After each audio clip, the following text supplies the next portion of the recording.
ओम नमो भगवते वासुदेवाय नमः। जय माता रानी। दोस्तों, आपके अपने चैनल धर्म साधना में आपका बहुत बहुत स्वागत है। माँ भगवती दुर्गा की कृपा आप और आपके पूरे परिवार पर सदा सर्वदा बनी रहे। दोस्तों, आज की वीडियो में मैं आपसे बात करने वाली हूँ एक बहुत ही अचूक उपाय के बारे में, जो कि कार्तिक मास के अंतिम 5 दिनों में आप कर सकते हैं। क्योंकि देव उठनी एकादशी से कार्तिक मास की पूर्णिमा तिथि तक का जो समय होता है, इस समय में अगर आप अपनी मनोकामना के निमित्त कोई भी छोटा सा उपाय करते हैं तो निश्चित ही आपकी कामना पूर्ण होती है। ये 5 दिन बहुत ही जागृत होते हैं और बहुत ही पुण्य फल देने वाले होते हैं। तो इन 5 दिनों में अगर आप इस उपाय को करते हैं तो निश्चित ही आपकी कामना चाहे कोई भी हो पूर्ण अवश्य होगी। और ये बातें भगवान श्री कृष्ण स्वयं कहते हैं कि कार्तिक मास के अंतिम 5 दिन, जिसे भीष्म पंचक कहा जाता है, इन 5 दिनों में अगर विधि विधान से भगवान श्री कृष्ण की पूजा आराधना की जाए और कुछ विशेष नियमों का पालन किया जाए तो मनुष्य की कोई ऐसी कामना नहीं जो पूर्ण न हो। तो आप इस उपाय को पूरे श्रद्धा भाव से और सच्चे मन से कर सकते हैं, पूरे विश्वास के साथ कर सकते हैं। बहुत ही आसान उपाय आपसे शेयर करने वाली हूँ। शास्त्रों में वर्णित उपाय है, तो मन में किसी प्रकार का संशय मत रखिएगा। और हाँ, ये उपाय आप किसी भी मनोकामना को पूर्ण करने के लिए कर सकते हैं। जैसे कि आपको धन प्राप्ति की कामना है, संतान प्राप्ति की कामना है, विवाह की कामना है, कर्ज से मुक्ति चाहते हैं, या फिर अपार धन संपदा की कामना है, जीवन में सफलता पाना चाहते हैं, नौकरी व्यापार और करियर में सफलता पाना चाहते हो, शिक्षा में सफलता पाना चाहते हो, दाम्पत्य जीवन को सुखमय बनाना चाहते हो, या फिर मोक्ष की प्राप्ति की कामना हो, तो भी आप इस उपाय को कर सकते हैं। मतलब देव उठनी एकादशी से कार्तिक मास की पूर्णिमा तक इन 5 दिनों तक अगर आप पूरे नियम के साथ नियम पालन करते हुए इस उपाय को करते हैं तो विश्वास रखिए, अर्थ धर्म काम और मोक्ष चारों पदार्थों की प्राप्ति हो जाती है इस एकमात्र उपाय से। तो आज की वीडियो बहुत महत्वपूर्ण है, वीडियो को पूरा जरूर देखिए। और अगर आपको आज की वीडियो अच्छी लगे तो इसे लाइक भी जरूर कीजिए।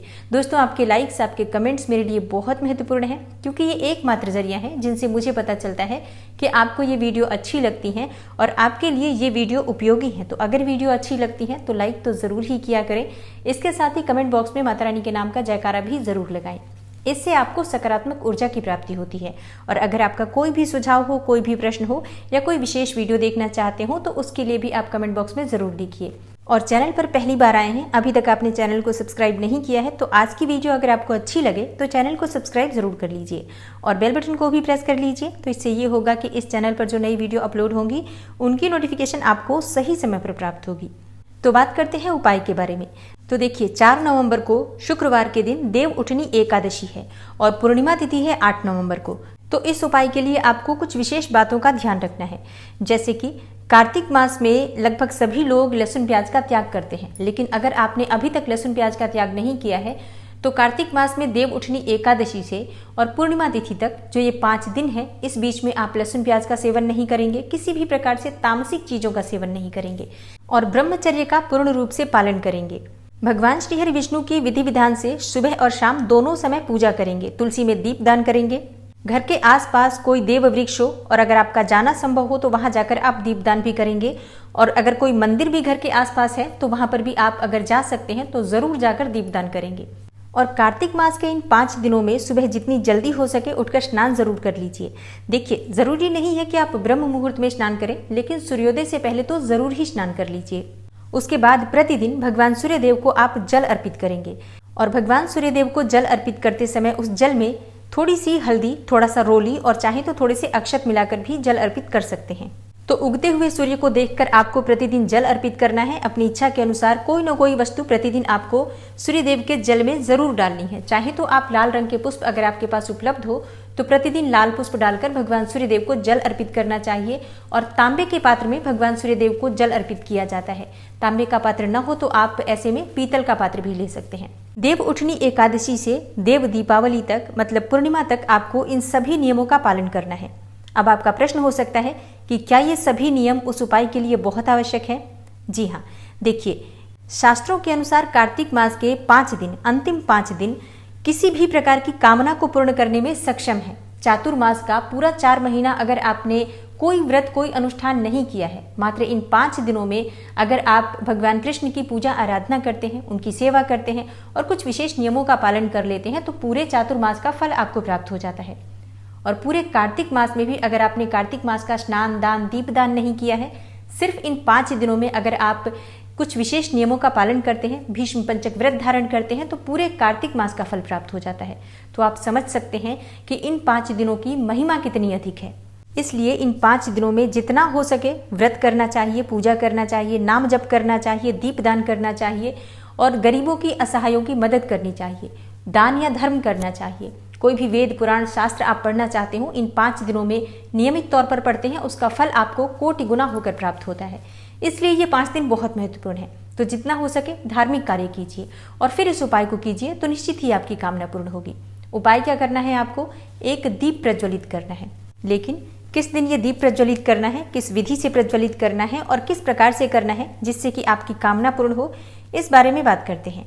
देखिए, देव उठनी एकादशी के दिन प्रातःकाल जल्दी उठ जाइए, सूर्योदय से पहले उठ जाइए, स्नान कर लीजिए, साफ स्वच्छ वस्त्र धारण कर लीजिए, भगवान सूर्यदेव को जल अर्पित कीजिए और उसके बाद अपने घर के मंदिर में आ जाइए। घर के मंदिर में भगवान श्री हरि विष्णु के सामने शुद्ध घी का एक दीपक प्रज्वलित कीजिए। देखिए, शुद्ध घी ना हो तो आप तिल का प्रयोग कर सकते हैं। दीप प्रज्वलित करने के बाद आप भगवान श्री हरि विष्णु की विधि विधान से पूजा कर लीजिए और इसके बाद एक आपको मिट्टी का दीपक चाहिए। आप चाहे तो धातु का दीपक भी ले सकते हैं। नवरात्रि में जो दीप प्रज्वलित किए जाते हैं अखंड दीपक, आप उसका भी प्रयोग कर सकते हैं, क्योंकि ये दीपक हमें अखंड 5 दिनों तक प्रज्वलित करना है, देव उठनी एकादशी से और पूर्णिमा तक ये दीपक प्रज्वलित रहना चाहिए, खंडित नहीं होना चाहिए। इस बात का ध्यान रखिए। तो लंबी बाती चाहिए ताकि 5 दिनों तक हम ये दीपक प्रज्वलित रख सकें। और तिल, तेल या शुद्ध घी जो भी आपके पास उपलब्ध हो आप उसका प्रयोग कर सकते हैं।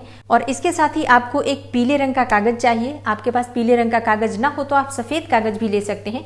थोड़ी सी हल्दी लगा दीजिए उस कागज के ऊपर। मतलब पीला कागज ना हो तो आप सफेद कागज भी ले सकते हैं, लेकिन हल्दी लगी होनी चाहिए, इस बात का ध्यान रखिए। उस कागज पर आपको अपने मन की कामना लिखनी है और मनोकामना लिखने के लिए आप रोली का प्रयोग कर सकते हैं, चाहे तो लाल चंदन का प्रयोग कर सकते हैं। लाल चंदन या रोली में थोड़ा सा गंगा जल मिला लीजिए या फिर गुलाब जल या फिर शुद्ध जल, जो भी आपके पास उपलब्ध हो, मिलाकर उसे एक घोल तैयार कीजिए। और अगर आपके पास अनार की लकड़ी हो तो आप अनार की लकड़ी से ही लिख सकते हैं अपने मन की कामना। ना हो अनार की लकड़ी तो ऐसे में आपकी अनामिका उंगली जो है, रिंग फिंगर, इससे भी आप अपने मन की कामना लिख सकते हैं।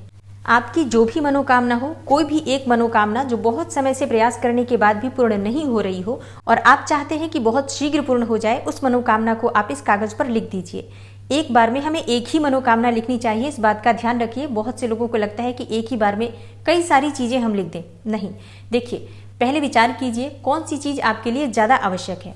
उस एक मनोकामना को सकारात्मक भाव से इस कागज पर आपको लिखना है। जैसे कि अगर आपको धन प्राप्ति की कामना है तो आप लिखेंगे, मैं बहुत धनवान हूँ और गरुड़ वाहिनी लक्ष्मी मेरे घर में नारायण के साथ स्थिर रूप से वास करती हैं। मैं अपने जीवन में सफल हूँ, बहुत खुश हूँ और मैं बहुत सुखी और समृद्ध हूँ।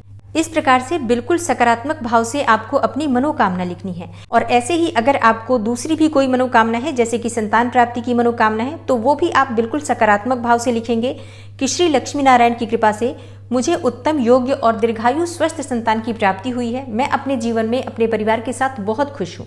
तो आप समझ गए होंगे कि जो भी आपको मनोकामना लिखनी है वो इसी प्रकार से लिखनी है कि जैसे भगवान ने आपकी मनोकामना पूर्ण कर दी है।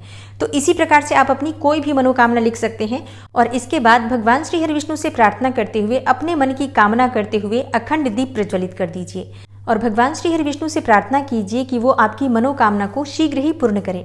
और इसके बाद मनोकामना वाले कागज को, जिस पर आपने मनोकामना लिखी है अपनी, वो भगवान श्री हरि विष्णु और माँ लक्ष्मी की, अगर आपके घर में मूर्ति है जिसके सामने आप पूजा कर रहे हैं, फोटो है तो फोटो के पास भी रख सकते हैं, मूर्ति है तो मूर्ति के नीचे दबा दीजिए और उसके ऊपर ही मूर्ति रख दीजिए। और अगर मूर्ति नहीं है, फोटो है, तो ऐसे में आप फोटो के पीछे रख सकते हैं। मतलब ये पर्ची सबको दिखाई न दे, बस इस बात का ध्यान रखना है। ये उपाय आपको देव उठनी एकादशी के दिन करना है, सुबह सूर्योदय के बाद करना है और उसके बाद ध्यान रखना है कि दीपक आपका प्रज्वलित रहे, खंडित ना हो। कार्तिक मास की पूर्णिमा तिथि तक अखंड दीप आप प्रज्वलित कर रहे हैं अपनी मनोकामना को पूर्ण करने के लिए। इस प्रकार से भगवान श्री विष्णु से आपको प्रतिदिन सुबह शाम दोनों समय प्रार्थना करनी है। सुबह शाम दोनों समय कम से कम 108 बार ओम नमो भगवते वासुदेवाय नमः इस मंत्र का जप करना है।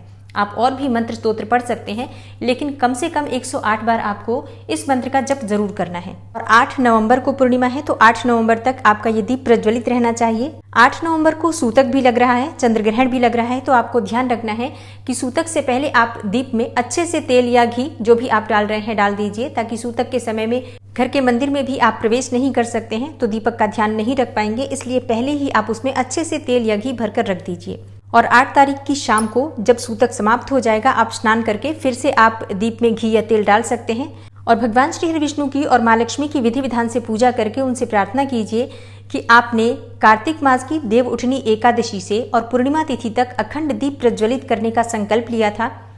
आज वो संकल्प भगवान श्री हरि विष्णु की कृपा से पूर्ण हुआ।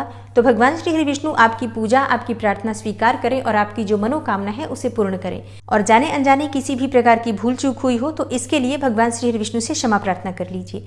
अब आपका ये संकल्प पूरा होता है। हाँ, इसके बाद आप दीपक में घी नहीं डालेंगे, तेल नहीं डालेंगे, धीरे धीरे वो अपने आप ही सुबह तक ठंडा हो जाएगा। और अब उस पर्ची का क्या करना है, देखिए, अगर आपके घर में आप सिंगल फैमिली हैं, अकेले रहते हैं, कोई भी दूसरा छेड़छाड़ करने वाला नहीं है आपके मंदिर को, तो ऐसे में आप उसी मूर्ति के नीचे अपनी मनोकामना वाली पर्ची रखे रहने दीजिए। जब तक आपकी मनोकामना पूर्ण नहीं होती तब तक आप वहीं पर रहने दीजिए। लेकिन अगर परिवार बड़ा है, दूसरे लोग भी हैं जो मंदिर को देखते हैं या मंदिर में पूजा करते हैं, मूर्ति वगैरह हटाते हैं, तो ऐसे में आप वो पर्ची वहां से उठा लीजिए। शाम की पूजा के बाद, जैसे पूर्णिमा तिथि की 8 तारीख की पूजा के बाद, वो पर्ची वहां से हटाकर आप अपने घर में, अपने पास, अपनी अलमारी में रख सकते हैं, अपने पर्स में रखते हैं, कहीं पर भी सुरक्षित रखिए। कब तक? जब तक आपकी मनोकामना पूर्ण नहीं होती है तब तक। और अब आपका प्रश्न होगा कि कितना समय लगता है मनोकामना को पूर्ण होने में। तो देखिए, भगवान श्री कृष्ण कहते हैं कि भीष्म पंचक के दौरान हम अपने मन की जो भी कामना करते हैं, हमारी वो मनोकामना मात्र 1 वर्ष के भीतर पूर्ण हो जाती है। ऐसा भगवान श्री कृष्ण ने स्वयं ही कहा है। तो धैर्य बनाए रखिए, भगवान श्री कृष्ण पर विश्वास बनाए रखिए और अपनी मनोकामना को पूर्ण करने के लिए भगवान श्री हरि विष्णु से, माँ लक्ष्मी से नियमित प्रार्थना करते रहिए। और अब आपका प्रश्न हो सकता है कि इस उपाय को कौन कर सकता है। देखिए, इस उपाय को कोई भी कर सकता है।